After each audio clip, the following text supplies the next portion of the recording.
안녕하세요. 감동사연 채널 일상공감입니다. 꾸준히 한국과 각별한 인연이 있는 외국인 분들의 이야기를 생생하게 전달하는 데 힘쓰도록 하겠습니다.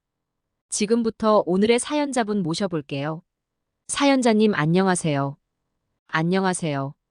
저는 나이가 지긋한 할머니 사연자 헬렌입니다. 제가 태어난 곳은 영국의 맨체스터입니다. 한국 사람들에겐 지성파 때문에 유명하더라고요. 8년 전 저는 죽을 위기에 처했습니다. 거의 숨이 넘어가기 직전 저를 살려준 건 바로 한국 사람이에요. 그러려면 제 건강 상태가 어땠는지에 대해 먼저 이야기를 드려야겠네요. 저는 아이들을 다 키우고 다들 결혼까지 시킨 뒤에 남편과 둘이 황혼을 즐기고 있었어요. 사실 저희 둘 다 대기업의 임원으로 있다가 퇴직을 해서 경제적으로 여유로웠죠. 큰 대저택에서 홍차와 커피로 아침을 즐기다 햇살을 맞으며 책을 읽는 게 행복이었어요. 그러다가 오후에는 아들이 빌려준 한국 드라마 DVD를 보는데 대장금이에요. 남편과 대장금을 보면서 한국어를 살짝 공부하는데 정말 재밌더라고요. 그렇게 남편과 아름다운 황혼을 즐겼는데 어느 날 세상을 떠나고 말았어요. 여느 날처럼 내 옆에서 평온하게 자고 있었는데 그렇게 하늘로 가버렸어요. 전조 증상도 없었습니다. 알고 보니 심근경색으로 한순간에 숨이 끊어진 거였어요.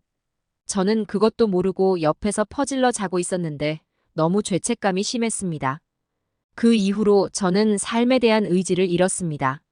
내 평생의 동반자를 이렇게 보내다니 삶은 점점 피폐해졌고 저는 해서는 안 될 약물까지 손을 대버렸습니다. 하얀 막대기를 매일 펴댔고 집에서 환기도 시키지 않았어요. 그러다 보니 점점 마른 기침이 많아졌고 조금만 걸어도 숨이 차서 너무 힘들었어요.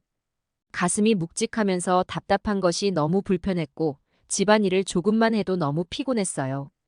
처음에는 대수롭지 않게 생각했는데 하루 한 달 1년이 지날수록 너무 아파왔어요. 그래서 병원을 예약하고 진단을 받으러 갔어요. 의사가 나보고 간질성 폐질환이래요. 아마 남편이 하늘로 갔을 때 큰 충격과 쓰레기 같은 생활을 지속해서 잃은 것 같대요. 의사가 치료법은 딱히 없대요. 그냥 약을 먹으며 증상을 개선하는 것만 된대요. 너무 후회됐어요.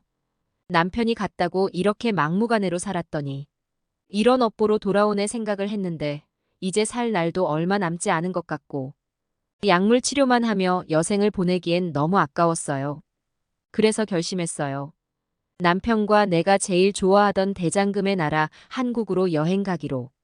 돈은 넘쳐났기에 그냥 비행기부터 예매했어요. 한국에 가서 궁도 보고 싶고 오미자 차도 먹고 싶었어요. 근데 내 자식들과 의사는 저를 말렸어요. 몸도 안 좋은데 가서 쓰러지면 어떡하냐고 걱정했어요. 하지만 난 내 몸을 알잖아요. 저 얼마 남지 않은 걸 느꼈어요. 그래서 남은 생은 후회하지 않고 내가 하고 싶은 거 마음껏 즐기며 살고 싶었어요. 그렇게 말하니 자식들도 제 여행을 응원해줬고 난 그 상태로 비행기를 타게 되었어요. 난 하늘 위에서 내 생명의 은인 철수를 만났어요. 내가 비행기를 타기 전에 정신이 없었는지 평소에 먹는 약 한 통을 빼먹었어요. 하지만 크게 걱정하지 않았어요. 한국에 도착하면 병원에 가면 되겠지 생각했으니까요.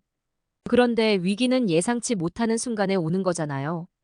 한국행 비행기를 타고 거의 도착했을 무렵 가슴에 미칠 듯한 통증이 왔어요. 그 이후 숨이 안 쉬어지더니 가슴이 쥐어짜는 듯한 고통이 몰려왔어요. 나를 발견한 승무원이 미친 듯이 뛰어왔고 그 이후로 저는 정신을 잃었어요. 눈을 떠보니 제가 한국의 병원에 누워 있더라고요. 전 사실 그곳이 천국인 줄 알았습니다. 하지만 한국 의사가 달려오더니 Are you okay라면 내 동공을 확인했어요. 아, 그제서야 저는 살아있는 걸 알았고 안도감에 눈물이 또록 흘렀어요. 한국에서 배운 말이 있어요. 개똥밭에 굴러도 이승이 좋다. 난 그 말을 참 좋아해요. 내가 죽다 살아나 보니까 정말 맞는 말이에요. 아무리 고통스럽게 살더라도 죽는 것보다 사는 것이 나아요.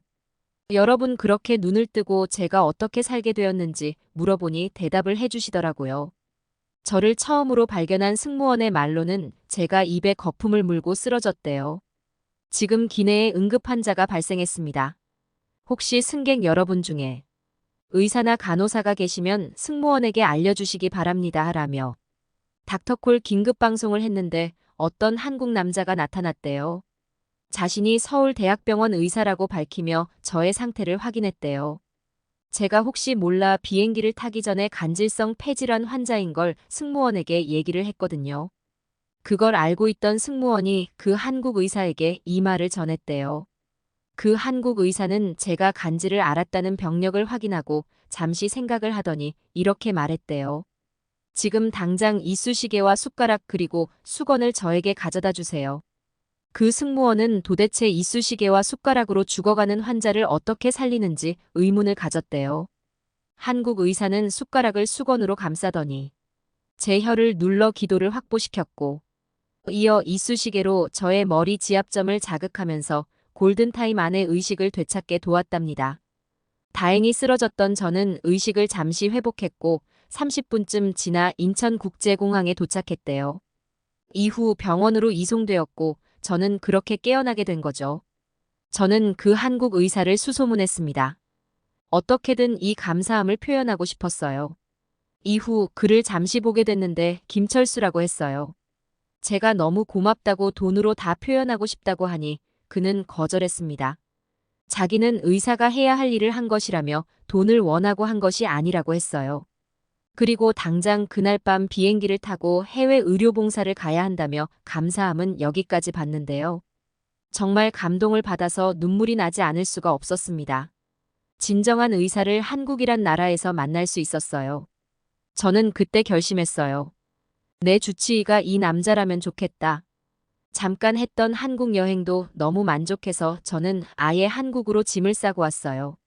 지금은 경복궁 근처에 있는 빌라에서 혼자 살고 있는데 너무 행복합니다. 주말마다 인왕산을 가며 건강도 회복하고 있고요. 그리고 닥터 김철수는 나의 주치의가 됐습니다. 그리고 그의 병원에 후원금도 넣고 있어요. 나이든 영국 할머니가 가진 것이 돈밖에 없으니 젊은이에게 이렇게 보답해야죠. 그가 한사코 거절해서 일부러 익명으로 기부하고 있습니다. 닥터 철수가 알면 정말 깜짝 놀라겠죠. 한국에 오고 나니 건강도 회복돼서 영국에서보다 헐 생기 있는 삶을 살고 있습니다. 아마 제가 영국에 계속 있었다면 얼마 지나지 않아 남편 옆으로 갔을 텐데 제2의 삶을 살게 해준 코리아 정말 정말 고마워요.